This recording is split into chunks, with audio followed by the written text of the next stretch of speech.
Hi, I'll read something from Ramana Maharshi and then we'll open it so we can take a look at this.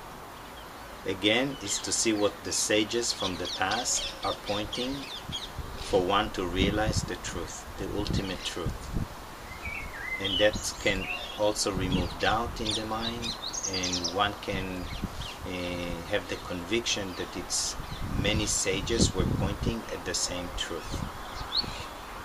When the world, which is what is seen, has been removed, there will be realization of self, which is the seer, just as knowledge of the rope, which is the substratum, will not arise unless false knowledge of the illusory serpent goes. So, the realization of the self, which is the substratum, will not be gained unless the belief that the world is real is removed. Let's open it. When the world, which is what is seen, has been removed, there will be realization of the self, which is the seer. When the world, which is what is seen, has been removed, the world is perceived by the mind. So the mind is the seer of the world. The mind is perceived by the self, and the self is the seer of the mind. Therefore, when the world, which is what is seen, it is seen in the mind, has been removed. So when the thought is removed, there will be the realization of the self, which is the seer. The seer and the world are not separate. Therefore, all that is required to do is to remove the thought. And the moment there is a gap of no mind, the seer reveals itself to itself, which is the self. And then it is not separate from the object of the world.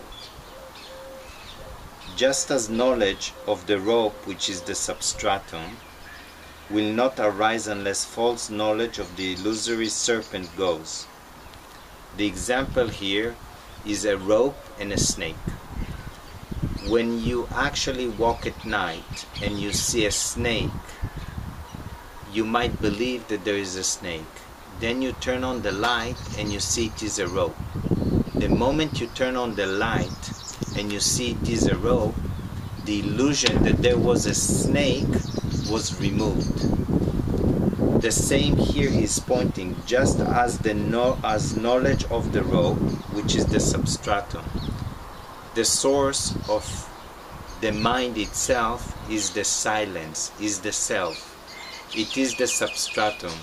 The moment the I thought appears, it veils completely the source, and once it veils the source, then it appears, the mind itself, to be real. And this is the illusion. So the illusion of the mind to be real has to be removed, and then what remains is the substratum, which is the silence, the self deep within.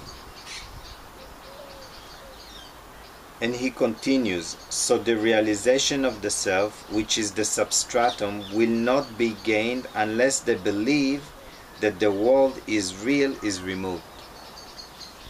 Sometimes people think that they have to remove the world. The world they never can remove. Or at times they start saying the world is not real. Saying the world is not real validates that there is a world.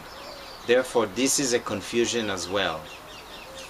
He is pointing here, unless the belief that the world is real is removed.